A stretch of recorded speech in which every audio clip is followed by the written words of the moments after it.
출애굽기 22장 21절부터 27절까지 보겠습니다.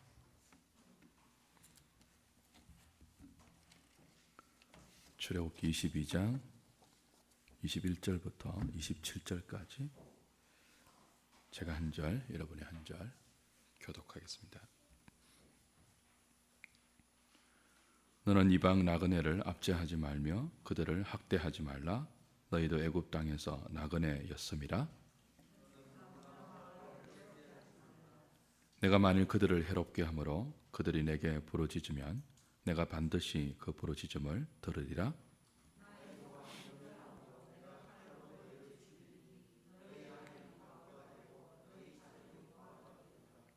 내가 만일 너와 함께한 내 백성 중에서 가난한 자에게 돈을 구워주면 너는 그에게 채권자 같이 하지 말며 이자를 받지 말 것이며, 내가 만일 이웃의 옷을 전당 잡거든 해가 지기 전에 그에게 돌려보내라.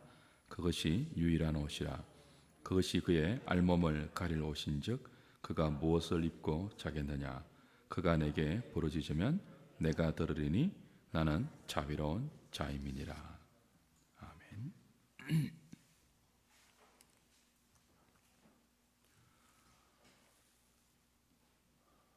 현대사회는 약자나 가난한 자를 패배자나 무능력한 자로 취급하고 무시하고 업신여기고 함부로 대하는 경향들이 있습니다. 그러나 하나님은 자기 백성들은 그렇게 하지 말라고 하십니다. 오늘 본문은 이방 나그네와 고아와 과부, 가난한 자를 이스라엘 백성이 어떻게 대해야 하는지를 권면하는 내용인데요. 이들은 전부 약자들입니다. 본문이 말하는 이방 나그네, 고아, 과부들, 가난한 자들, 전부 사회적 약자들을 의미하죠. 저와 여러분들이, 또 성도들이 이렇게 사회적 약자를 어떤 눈으로 보고 또 어떻게 대해야 되며 어떤 생각을 가져야 하는지는 우리의 신앙을 대변하는 굉장히 중요한 바로미터입니다.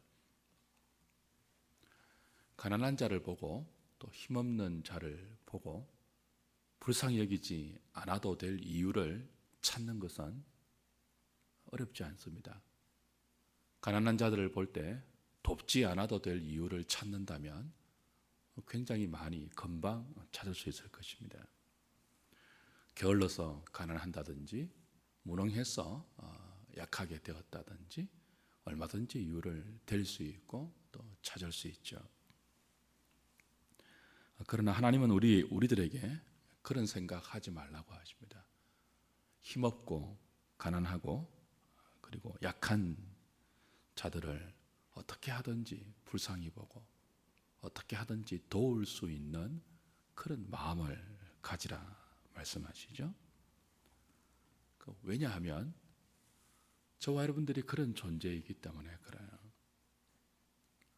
우리는 한순간도 하나님의 불쌍히 보시는 긍휼의 마음이 없다면 살 수 없는 존재들입니다. 한순간도 하나님께서 우리를 돕지 않으신다면 우리 스스로의 힘으로는 살 수 없는 존재가 우리들이죠. 만약 하나님께서 저와 여러분들을 있는 그대로 보시고 불쌍히 보지 않아도 될 이유를 찾으신다면 몇 가지나 될까요?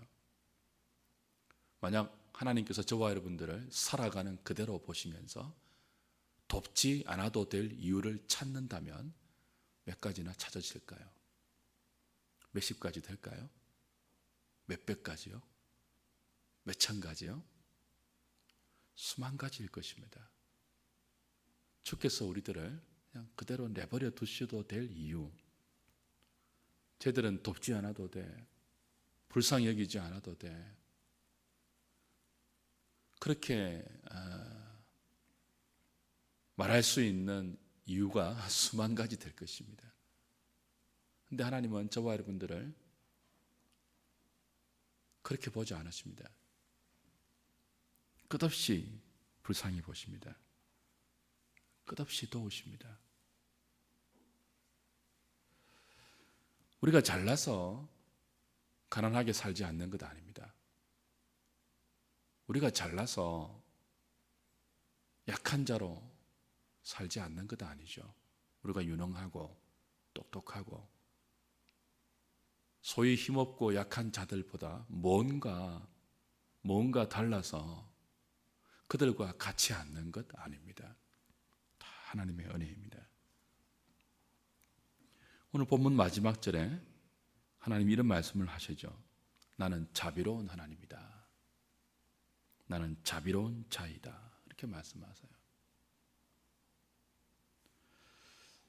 모든 것이 하나님의 자비로 살아가는 것입니다. 만약 하나님께서 우리에게 이 자비를 거두신다면, 불쌍히 여기시는 그 긍휼을 거두신다면 우리는 지금 당장 약자가 될 수 있습니다. 당장 고아가 될 수 있고요. 당장 과부가 될 수 있고 당장 가난하게 될 수 있습니다. 이 말은 지금 나그네가 되고 지금 고아가 되고 지금 과부인 사람이 다 은혜가 없어서 그렇다는 말은 아니에요. 하나님은 우리를 가난하게 하실 수도 있고 부하게도 하실 수도 있으며 병들게 하실 수도 있으며 건강하게 하실 수 있는 분입니다. 모든 것을 할 수 있는 분이에요. 그렇기 때문에 약자를 보고 무시해서는 안 됩니다. 힘이 없어서 저런 거야. 게을러서 그런 거야.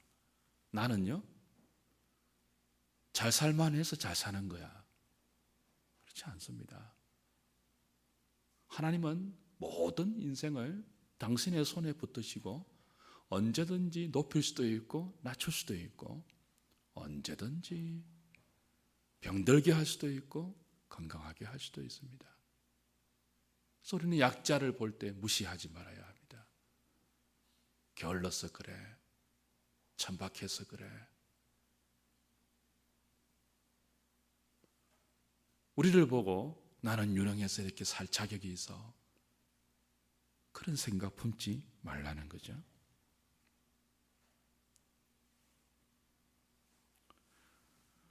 만약 우리가 어렵고 가난하고 약한 자에 대한 긍휼의 마음을 거둔다면 하나님께서 우리에게 베푸시고 있는 이 긍휼을 거둘 수도 있습니다. 팔복에서 긍휼히 여기는 자가 복이 있다 그랬죠. 그들도 긍휼히 여김을 받을 것이라 그랬습니다. 우리 인생의 최종적인 순간, 죽어서 하나님 앞에 설 때 가장 필요한 것이 무엇일까요? 하나님께서 우리들을 불쌍히 보시는 것입니다. 지금도 그렇고 맨 마지막 순간 주 앞에 섰을 때 가장 필요한 것은 주께서 저와 여러분들을 긍휼히 여겨주시는 것입니다. 만약 그때 하나님의 긍휼이 우리에게 거두어지면 우리는 적각 지옥입니다.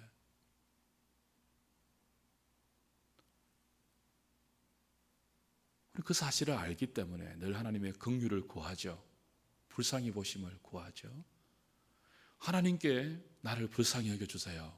구하는 자는 필연적으로 나보다 약한 자를 볼 때 저 사람은 게을러서 그래, 무능해서 그래, 그런 생각 품기 전에 불쌍히 봅니다. 하나님의 은혜가 우리 심령 가운데 가득히 머물러 있는 자는 언제나 타인을 볼 때 불쌍히 보죠. 첫 번째 21절에 불쌍히 보아야 할 첫 번째 대상으로 이방 나그네를 언급하십니다. 너희는 이방 나그네를 압제하지 말고 학대하지 말라고 하죠. 이방 나그네가 누구입니까? 먹고 살기 위해서 자기 나라를 떠나 다른 나라로 간 불쌍한 사람들입니다. 이들은 법적인 보호나 법적인 권리가 전혀 없는 사람이죠. 요즘 말로는 불법 체류자들이에요. 오죽했으면 자기 나라에서 살 수가 없어 다른 나라로 살기 위해서 불법 체류자가 되는 것을 마다하지 않고 갔겠습니까? 그들 이방인들이죠. 나그네들이죠. 아무런 법적인 권리나 법적인 보호를 받지 못하면서 그래도 자기 나라에 있는 것보다는 다른 나라로 가는 것이 사는 유일한 탈출구라고 생각을 하고 나그네 된 자들이에요. 정말 불쌍한 사람들이죠. 하나님은 이스라엘 백성들에게 말해요. 너희들도 이방인이었다. 너희들도 나그네였다. 너희들도 애굽의 종이었다. 여러분, 이스라엘이 왜 애굽으로 갔습니까? 여행 간 것 아니죠. 먹고 살기 위해서 갔습니다. 가나안의 지독한 흉년이 들었을 때 먹고 살기 위해서 요셉이 있는 애굽으로 이민해 간 것 아닙니까? 왜 사람들이 나그네가 되느냐 하면 전부 먹고 살기 위해서입니다. 여행하고 즐기기 위해서 다른 나라에 잠시 간 사람들을 오늘 본문이 나그네다 그렇게 말하는 것 아니죠. 정말 하다 더 이상 할 것이 없어서 자기 땅을 떠나서 이방 나라로 간 나그네 된 사람들, 그 사람들 압제하지 말라고 합니다. 학대하지 말라고 하는 거죠. 우리나라도 불과 얼마 전까지 먹고 살기 위해서 미국으로 이민 가고요, 호주로 가고요, 또 어디로 가고 그랬지 않습니까? 그분들의 고생담을 들으면 기가 막히죠. 얼마나 서럽고 얼마나 불이익을 많이 받았고, 그죠? 그랬는지.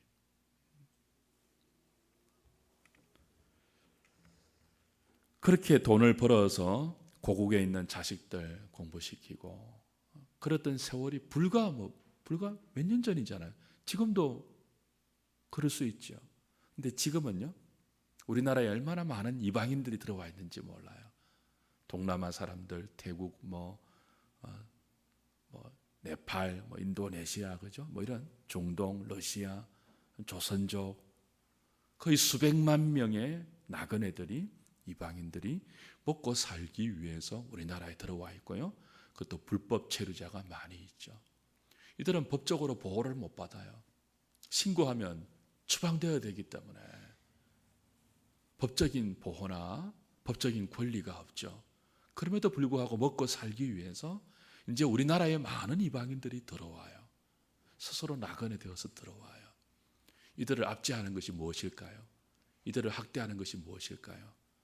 법적인 보호나 법적인 권리가 없는 것을 악용해서 우리나라 사람들이 하기 싫어하는 3D 업종, 어렵고 힘들고 고달픈 업종을 이제 우리나라 젊은이들과 우리나라 사람들이 안 하려고 하거든요. 그 자리에 전부 이제 그 외국인들이 들어와 있는 것 아니에요? 그 중에 불법 체류자가 있다면 악덕 고용주는 어떻게 합니까? 일은 시키고 노동력은 싸게 주고 심지어는 뭐예요? 줘야 할 노동력도 안 주고 너 불법 체류자니까 신고한다고 막 떼먹고, 그게 압제하는 것입니다. 악랄하게 학대하는 것입니다. 그렇게 하지 말라는 거예요.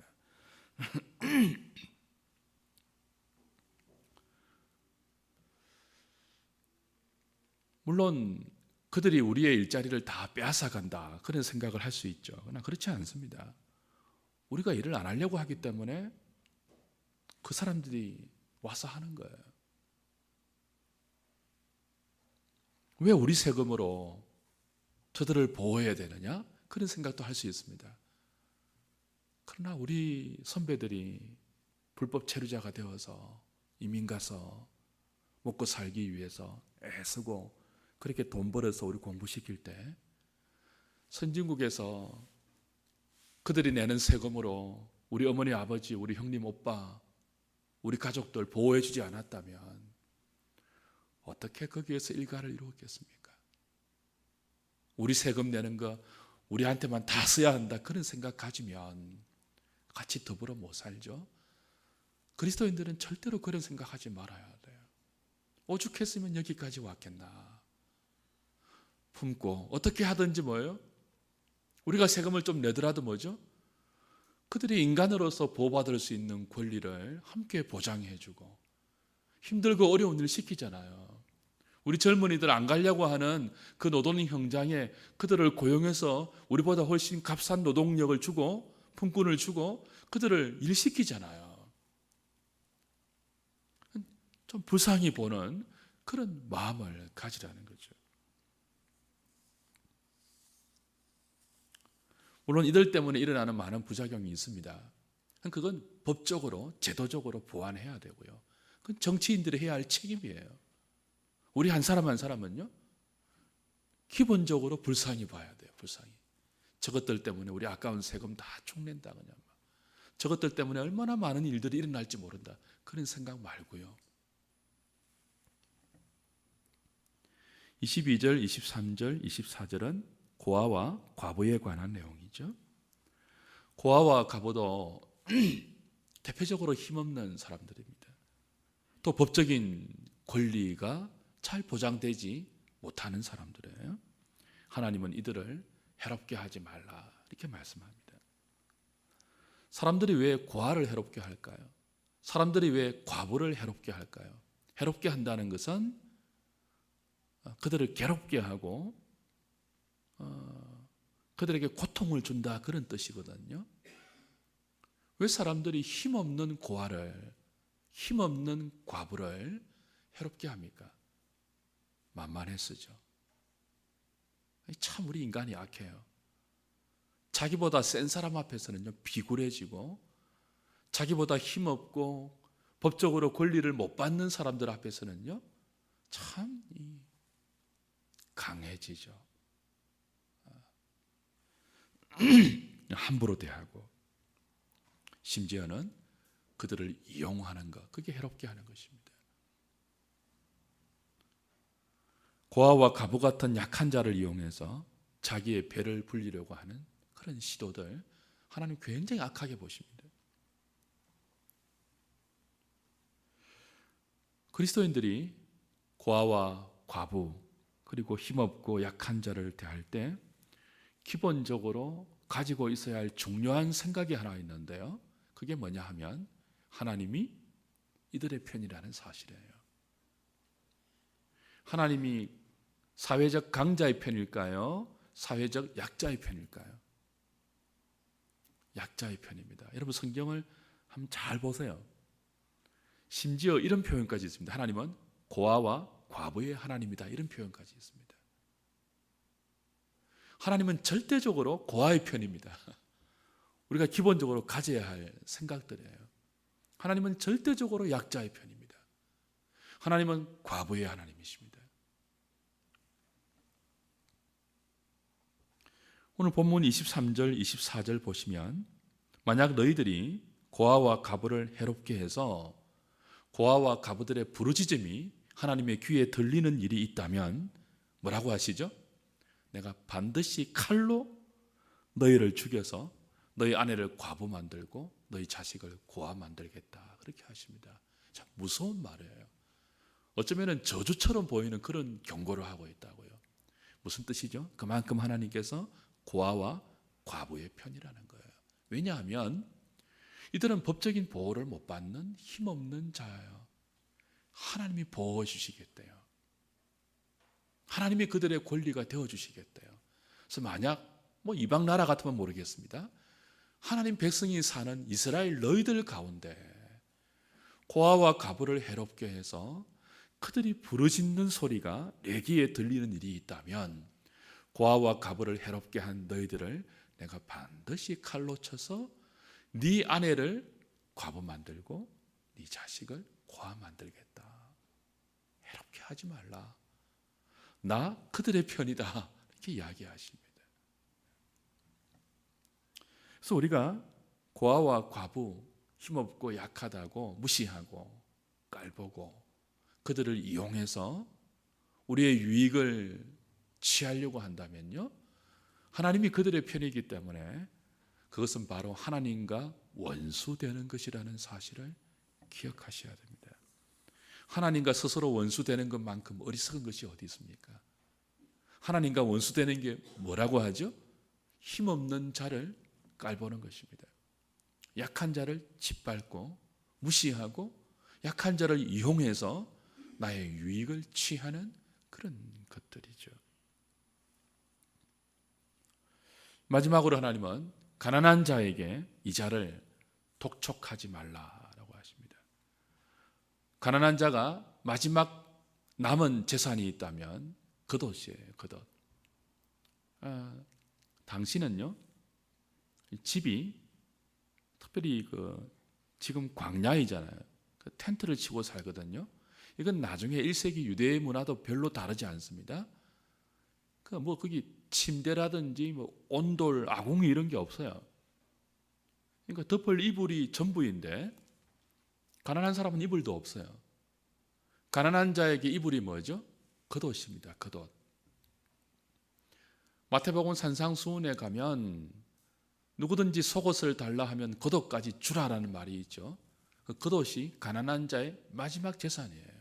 그래서 이건 전당물로 잡으면 안 된다는 거예요. 해가 지면 덮을 수 있는 유일한 것이 뭐죠?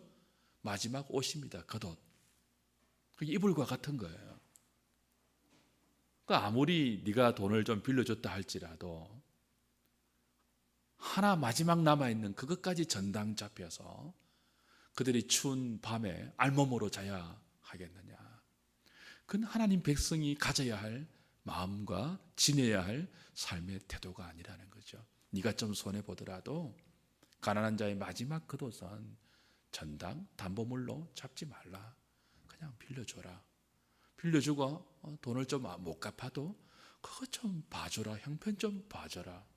이렇게 말씀하시는 거예요.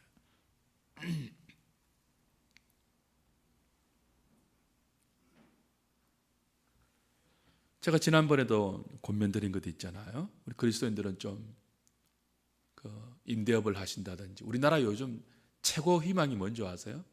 건물 가지는 거예요. 건물 가지는 거. 임대해 주는 거예요. 임대해 주는 거. 하나님께서 은혜를 주셔서 건물을 가지고 빌딩을 지어서 세를 주고 매월 월세를 받고 산다면 싸게 주라는 거예요. 싸게. 우리 집사님들 중에도 이렇게 싸게 주는 분들이 있거든요. 참 감사해요. 제가 이제 이렇게 신방 가서 묻고 하면은 이 박하게 안 하신다는 말을 들어요. 특별히 그리스도인들이 들어오면은 좀 많이 잘해주신다는 말을 듣는데 귀한 것이죠. 그런 마음 품어야 돼요. 전세 줄 때도 시세보다 싸게. 그것 좀 많이 받아 떼부자 되는 것도 아니고 일평생 자식들한테 그렇게 유산 남겨주는 것이 우리 그리스도인의 비전 아니잖아요. 좀 싸게 주고, 그렇죠? 넉넉한 마음 품고, 그게 이제 그리스도인이 살아가는 삶의 태도라는 것입니다. 왜 이게 중요한가 하면요, 여러분, 하나님을 향한 신앙은 정말 약하고 가난한 자를 향하여 우리의 마음과 직결됩니다. 마태복음 25장 31절부터 마지막 절 46절까지 보시면 여러분이 잘 아시는 양과 염소의 비유 나오죠. 그렇죠? 이제 마지막 순간에 주님의 오른편에 또 왼편에 양과 염소로 나누어지는데, 그 양은 천국 가는 사람을 비유하고 염소는 영원한 지옥 가는 사람을 비유해요. 근데 그 나누어지는 분기점의 기준이 뭐예요? 약하고 힘없고 가난한 자를 대한 그들의 삶의 태도입니다. 마태복음 25장은 그걸 곧 믿음이라고 말하는 거예요. 우리 마지막에 우리 믿음 보고 천국 가고 지옥 가는 갈라지잖아요. 그렇죠? 주님에 관한 믿음이에요. 믿음 보는데 예수님은 이 양과 염소의 비유를 통해서 너희들이 나를 믿는다는 게 뭐냐? 너희 중에 있는 지극히 작은 자에게 한 그것이 나를 믿는 것과 직결된다고 이야기하십니다. 이렇게 이야기하시죠. 양들에게 이렇게 말해요. 양들은 주님의 백성들이고 천국 가는 사람들이에요. 양들에게 이렇게 말해요. 니네들이 내가 줄이 설 때 먹을 것을 주었고, 내가 목마를 때 마실 것을 주었고, 내가 병들고 옥에 갇혔을 때 돌보아 주었고, 내가 나그네 되었을 때 나를 영접했다. 그래서 내가 너희들을 뭐예요? 내 오른편 양이 되게 하고 영원한 아버지의 집에서 생명을 누리게 하겠다. 그래요. 양들이 묻죠. 주님, 나는 주님을 대접한 적이 없습니다. 나는 주님께 먹을 것을 준 적이 없고요. 입을 것을 드린 적이 없고, 주님 옥에 갇혔을 때 가본 적도 없고, 주님이 나그네 되었을 때 영접한 적도 없습니다. 근데 왜 있다고 하십니까? 라고 하니까 주님 뭐라고 했죠? 너희 중에 지극히 작은 자 하나에게 한 것이 곧 나에게 한 것이라고 했습니다. 지극히 작은 자가 뭐예요? 약하고 힘없고 가난한 자들입니다. 그들이 줄였을 때 네가 먹을 것을 준 것 그거 곧 내게 한 것이라고 이야기하십니다. 똑같이 말하죠. 염소에게도 말해요. 너희들은 이제부터 영영한 지옥불에 하나님의 무서운 저주 가운데 영원히 떨어질 것이다. 슬피 울며 이를 갈 것이다. 염소가 말하죠. 우리 왜 그랬습니까? 너희들은 내가 줄일 때 먹을 것 주지 않았다. 내가 목마를 때 마실 것 주지 않았다. 내가 나그네 되었을 때 영접하지 않았고, 내가 병들었을 때 돌보지 않았다. 내가 벗었을 때 입을 것 주지 않았다. 염소들도 물어요. 언제 주님이 그런 적이 있고, 만약 주님이 그랬다면 내가 주님을 그렇게 먹이지 않을 수 있겠습니까? 우리가 언제 안 그랬고 주님이 언제 벗은 적이 있습니까? 주님 뭐라고 대답하시죠? 너희 중에 지극히 작은 자에게 하지 않은 것이 곧 내게 하지 않은 것이다. 너희 중에 지극히 작은 자가 줄일 때 너희가 먹을 것을 주지 않았고, 그들이 목마를 때 마실 것을 주지 않았고, 헐벗었을 때에 입을 것을 주지 않았다. 병들었을 때 돌보지 않았다. 지극히 작은 자에게 하지 않은 것이 곧 내게 하지 않은 것이다. 그렇게 말씀했습니다.